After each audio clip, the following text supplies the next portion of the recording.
sebuah film dengan kisah unik tentang keluarga yang pindah dari kota ke pedesaan dengan harapan menemukan ketenangan di rumah baru mereka. Tapi ternyata rumah yang mereka tempati berada persis di depan sebuah tikungan tajam, di mana sering terjadi sebuah kecelakaan serius. Hal itu membuat seorang ayah bernama Josh mulai merasa prihatin, tapi perlahan kepedulian itu berubah menjadi obsesi, bahkan obsesi itu menuju pada arah yang gak bisa kita logika.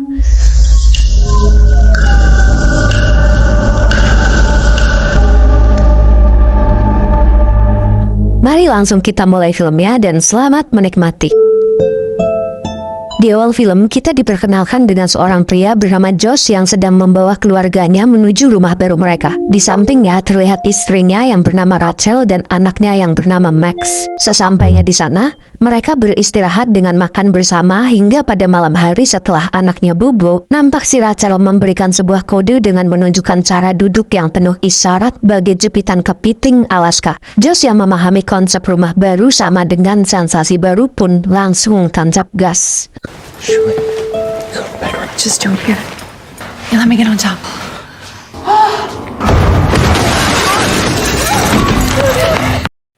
Di tengah kenikmatan ada aja ujiannya. Ban mobil tanpa permisi tiba-tiba masuk lewat jendela. Ternyata sebuah mobil kehilangan kendali di jalan tikungan yang tepat berada di depan rumah mereka dan menabrak pohon halaman rumah. Malam pun berlalu dan keesokan harinya saat Josh di kantor, ia membaca berita ternyata kecelakaan semalam tak hanya menghancurkan kendaraan, tapi juga merenggut nyawa pengemudinya. Tragedi itu cukup membuat Josh gelisah. Bahkan saat rapat di kantor, terlihat dia yang kurang fokus. Yeah, let's get an update on the RTN procurement project. Josh, showtime. Lalu saat Josh pulang, ia mencoba menenangkan diri dengan memotong rumput halaman rumah. Gak lama kemudian, dia melihat sebuah keluarga berhenti di tepi jalan, menurunkan beberapa karangan bunga dan meletakkan sebuah nisan di lokasi kecelakaan itu sebagai tanda bela sungkawa. Tak lama setelah keluarga itu pergi, Josh langsung datang melihat nama pada nisan itu. Dia juga mulai memperhatikan struktur jalan, kelokan tajam, dan rambu yang tertutupi oleh pepohonan. Ia berpikir mungkin perubahan kecil dapat mencegah tragedi berikutnya. Josh pun langsung menebang pohon yang menghalangi rambu tersebut, berharap bisa mengurangi potensi kecelakaan. Singkatnya, sudah seminggu berlalu. Pada malam hari, Josh duduk di halaman rumah untuk menyaksikan mobil-mobil yang seliweran dan nampak semuanya baik-baik saja. Ia pun merasa lega dan masuk ke dalam rumah untuk masak makan malam bersama istri dan anaknya. Tapi tak lama kemudian, tiba-tiba terdengar suara benturan keras dari luar rumah. Daddy! Call 911. Ternyata suara itu adalah benturan dari kecelakaan tabrak lari. Lalu melihat korban kecelakaan yang udah ngap-ngapan, Josh mencoba tetap menjaga kesadaran korban dengan cara terus berbicara setidaknya sampai bantuan datang. Stay with me. I'm Josh. No. Help is coming in.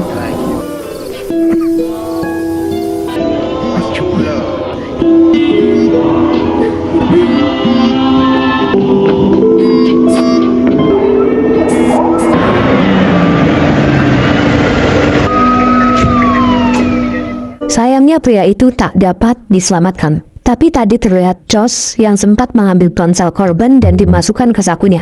Setelah itu Josh masuk ke rumah dan bercerita pada istrinya bahwa andai saja dia mempunyai pengetahuan yang cukup soal pertolongan pertama pada sebuah insiden, pasti pria itu bisa terselamatkan. Nampak Josh yang menyalahkan dirinya sendiri karena keterbatasannya dan menganggap dirinya adalah lelaki yang tak berguna. Lalu setelahnya di kemudian hari, karena masih aja kepikiran, Josh nekat menyalin file HP korban ke dalam komputernya. Di sana dia melihat bahwa si korban mempunyai keseharian yang cukup bahagia dalam menjalani hidup dan mempunyai seorang anak. Melihat itu, Josh merasa semakin bersalah kenapa dia tidak bisa berbuat apapun. Karena keprihatinannya, Josh sampai datang ke acara pemahaman pria itu dan melakukan beberapa obrolan dengan anaknya. Aisha. He spoke about you a lot. So, how do you know my dad? Just met golf course. Oh, of course, of course. Setelah pemahaman itu, Josh memutuskan untuk mengikuti pelatihan CPR dan ujian fisik terkait pertolongan pertama dalam sebuah insiden dengan harapan agar kelak ia bisa mencegah kejadian serupa. Namun tak berhenti di situ.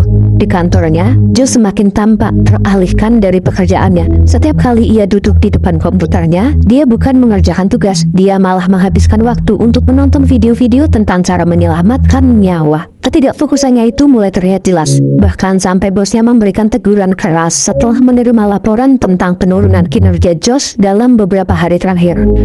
I need you to be more hands-on with your team. Entah apa yang ada dalam pikirannya, Josh nggak sadar kalau perasaan bersalahnya semakin menguasai dirinya. Ia berjanji pada dirinya sendiri bahwa tak akan ada korban selanjutnya. Setiap detik pikirannya dipenuhi dengan bayangan kecelakaan yang terjadi di depan rumahnya. Bahkan saat sendirian di kamar, ia terus berlatih memberikan pertolongan pada sebuah mannequin. Perilakunya mulai semakin aneh. Josh sering melamun, terperangkap dalam pikirannya sendiri, tak sadar bahwa dia sudah mulai terobsesi pada hal yang tak seharusnya. Keanehan itu terus terlihat hingga beberapa hari kemudian, Rachel mulai menyadari perubahan itu. Bahkan ketika Rachel mengusulkan untuk pindah saja dari rumah itu karena kecelakaan yang terus terjadi bisa berdampak buruk pada Max, Rachel juga khawatir Max akan tumbuh dengan rasa trauma yang akan berpengaruh pada masa depannya. Nampak si Josh tidak menyetujui ide itu hingga istrinya marah karena Josh bukannya mementingkan pengalaman masa kecil anaknya, malah dia mementingkan rasa penyesalannya. Akhirnya pada malam hari saat Josh minta jatah, Rachel pun menolaknya. I'm trying to get the dishes done. Okay, stop. Singkatnya beberapa hari berlalu dan terlihat Rachel yang mulai khawatir karena anaknya menjadi sedikit pendiam. Pokoknya setiap ada suara mobil lewat, anaknya langsung terdiam kayak ketakutan bahwa akan kembali terjadi kecelakaan selanjutnya. Hal itu tentu membuat Rachel merasa khawatir dan kembali mengajak Josh pindah dari rumah itu. Tapi kembali lagi Josh masih belum menyetujuinya dan kembali lagi pada malam harinya Josh nggak dikasih jatah.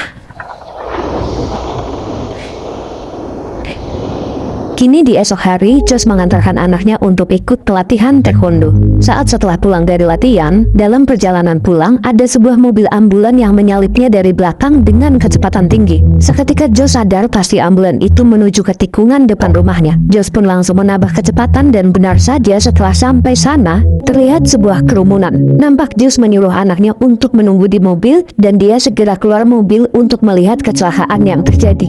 Right here, don't move till I get back.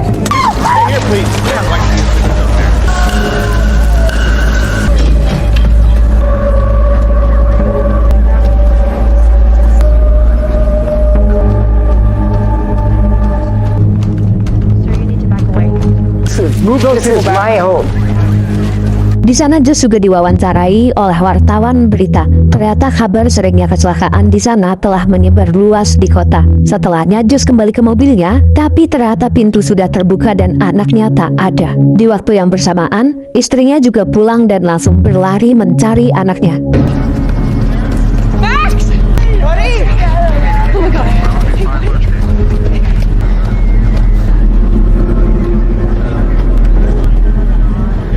Di sana istrinya pun marah besar karena Josh lalai dan membiarkan anaknya yang masih kecil menyaksikan sebuah insiden yang harusnya tak ia lihat. Akhirnya Josh pun dipaksa oleh Rachel untuk menemui teman prianya yang merupakan seorang psikiater. Saat Josh datang ke sana, terlihat psikiater itu mempunyai anjing yang bernama Drake. This is Drake. Oh, hello.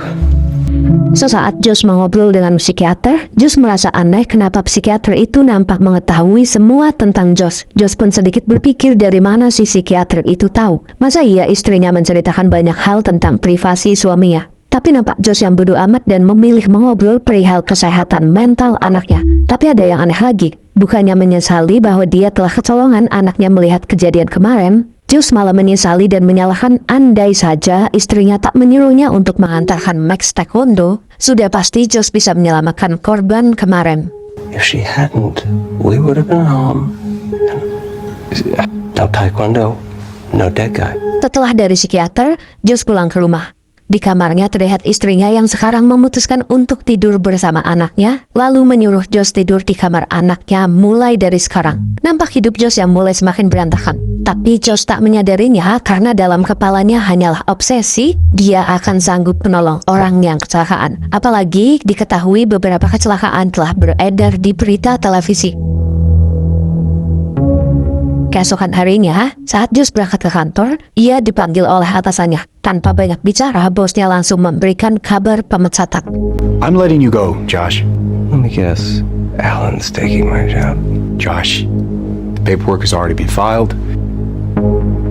Josh pun pusing dan pulang ke rumah tanpa menceritakan bahwa ia telah dipecat.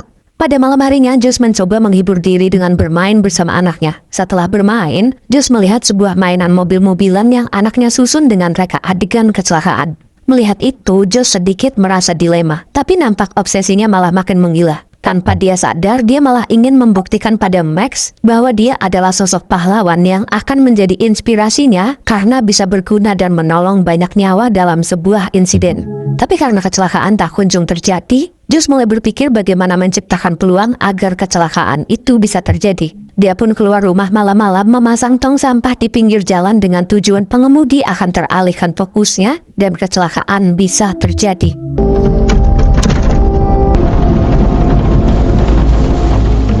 Setelah memasang itu, Josh tiduran dan menunggu kecelakaan datang dan bersiap menjadi pahlawan. Sampai pagi tiba, kecelakaan tak kunjung terjadi. Josh mengambil kembali tong sampah dan berpura-pura akan berangkat kerja di hadapan istri dan anaknya. Setelah istrinya berangkat kerja, Josh kembali masuk ke rumah. Dia kembali mempersiapkan diri dan berlatih melakukan penanganan pertama. Setelah itu, ia mulai mengawasi tikungan dengan harapan akan ada sebuah insiden. Sembari dia menunggu, ada dua orang datang ke sana yang berniat untuk membeli rumah itu. Ternyata istrinya telah memposting rumah itu di forum jual beli. Namun nampak Josh yang menyabotase usaha istrinya dengan berkata rumah itu sudah memiliki pembeli lain. Tak lama kemudian istrinya pulang dan marah besar. Istrinya mendapat kabar dari calon pembeli yang tadi datang ke sana dan calon pembeli itu berkata bahwa rumah itu sudah terjual pada orang lain. Istrinya sadar bahwa itu pasti ulah si Josh. Ditambah lagi, Rachel juga mendapat kabar bahwa Josh telah dipecat dari kantornya dan bisa-bisanya Josh tak menceritakan itu padanya. Pokoknya Rachel udah kecewa banget dan ngerasa Josh sudah sangat berubah, sehingga Rachel memutuskan untuk pergi dari rumah membawa anaknya. I got your bag. Can we talk for a sec? I need to go. Let's go in the house. Let's talk, okay? You want those accidents to happen? Of course I don't. Is it wrong to want to help people? You help people. Setelah kepergian istrinya, Josh mungkin mulai sedikit sadar bahwa apa yang diinginkan istrinya adalah demi kebaikan anaknya. Akhirnya Josh memutuskan untuk menjual rumah itu dan ingin memperbaiki hubungannya dengan istri dan anaknya. Namun singkatnya saat rumah sudah terjual, lalu Josh video call dengan anaknya. Dalam video call itu, anaknya meminta sebuah anjing peliharaan. Max juga mempunyai permintaan khusus kalau bisa anjingnya mirip seperti Drake. The place is empty. I want a black and white dog. Or brown like Drake. Drake? His friend's dog or something. Wow. Josh juga melihat istrinya menggunakan seragam dinas di malam itu. Dan melihat itu, Josh baru menyadari bahwa tembok-tembok yang ada di layar tablet menunjukkan istrinya tinggal di rumah psikiater yang waktu itu ia temui. Patah hati dan kalut makin Josh rasakan. Malam itu juga Josh yang udah terlanjur menjual rumah langsung mengemasi barang-barangnya ke dalam truk. Saat sedang berkemas, Josh tiba-tiba terpeleset. Hal itu menyadarkan bahwa sepatu karet yang ia gunakan ternyata bisa saja licin di jalan beraspal jika terkena hujan. Akhirnya ide baru pun muncul, sebuah ide terakhir yang akan ia lakukan sebelum pindah dari rumah itu untuk memenuhi obsesi yang ia punya. Josh nekat menyiram aspal dengan air keran dengan harapan akan ada mobil tergelincir dan dia bisa menjadi pahlawan. Tapi nampaknya siraman air masih kurang cukup. Akhirnya matanya tertuju pada sebuah rambu lalu lintas dan dia nekat melakukan ini.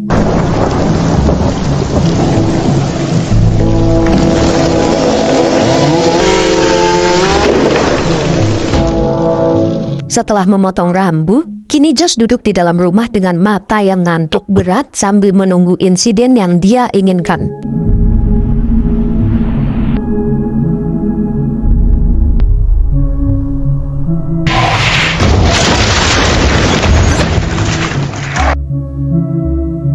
Akhirnya yang ditunggu-tunggu oleh Josh tiba. Dia pun langsung keluar dan mencoba menyelamatkannya. Terlihat juga ada satu bus dengan rombongan anak muda yang berhenti karena dimintai tolong oleh Josh. Dengan ditonton oleh beberapa orang yang memegang ponsel untuk merekam semua itu, Josh pun melakukannya. Hey, I called 911. They're coming, okay? We don't have time. She's VSA.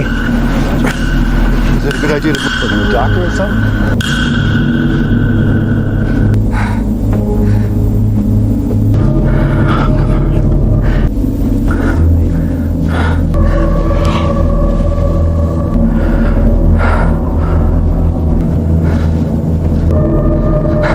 Breathe.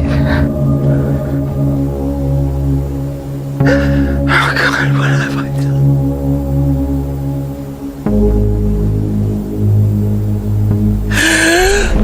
She's breathing. Come on, fill her up. Come on, fill her up. Stay with me. Thank you, sir. Beruntungnya korban selamat, bantuan datang dan ucapan terima kasih telah menyelamatkan korban pun Josh dengar. Entah apa yang terjadi selanjutnya, dengan sebuah ending yang bikin saya mikir apakah beneran ada manusia seperti itu di dunia nyata, film pun selesai.